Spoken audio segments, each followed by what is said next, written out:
So some of my more recent videos, I've gotten one or two comments of people saying that it kind of seems stuttery.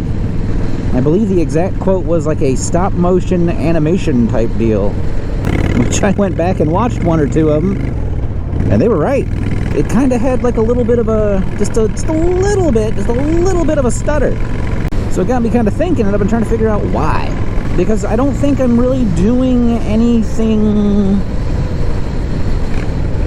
different. I'm still using the GoPro Hero 10 with the media mod. You know, I'm using the same computer, I'm using the same software. I don't think I was doing anything different.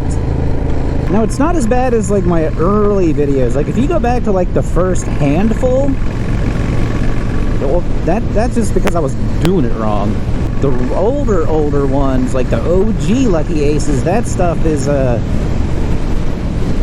was choppy. But I think a lot of that was because I was recording at 2.7, rendering in 4K, which you can't really go up. You can go down, but you can't go up. Which, thinking about those videos, made me curious if that's what part of my problem is now. Because everything like since then, the GoPro, what I'll do is I'll record at like 2.7K, 60 frames, but then I'll render in 1080p, 30 frames. Is that my problem? But I went back and I looked at the raw footage from these videos, and the raw footage looked okay. And I'm talking about the raw footage recorded from the GoPro. So the 2.7 60 frames was fine.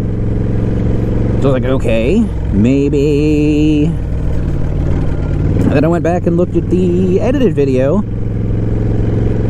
And yeah, it's just a little bit, just a little choppy. So I'm trying to think of what I did different. Now I run 2 drives plus an external of my laptop. And I was storing these on my secondary drive because my main drive is kind of full. I think that connection's slower, or I think that's not a solid state, and I can't remember. But every time I try to run a video on it, it kind of lags a little bit. So I was thinking maybe that was it, because it's pulling from that drive. But in this instance, before I rendered the video, I copied it from the secondary drive to my main drive. So that probably wasn't it. So then I went ahead and I opened up the editing software, threw the video in there, clicked export like you do, and then I noticed something. I noticed that the bit rate, which I still really couldn't tell you what bit rate is or how it correlates to anything. I just know the higher the number, the quality, but better the quality, but there's got to be a limit. And a lot of what I see online is a lot of websites will be like, oh, you don't need to do more than like 10,000 for 1080p. But there's another motovlogger I watch. He's like one of the OGs from forever ago, Baker X Derek.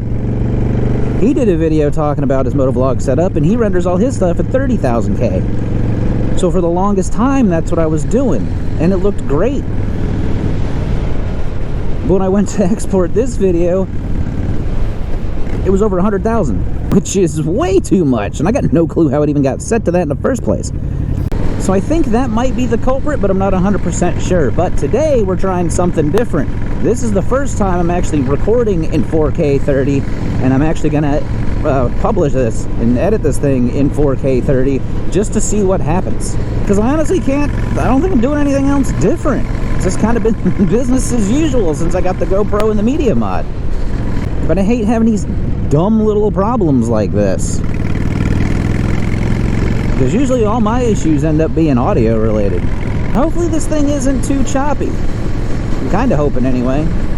But if you made it through this whole video, and you yourself are thinking about doing the motovlog thing, I might have 1 or 2 little tips or tricks for you in this video right here. And as always, y'all be good. See ya.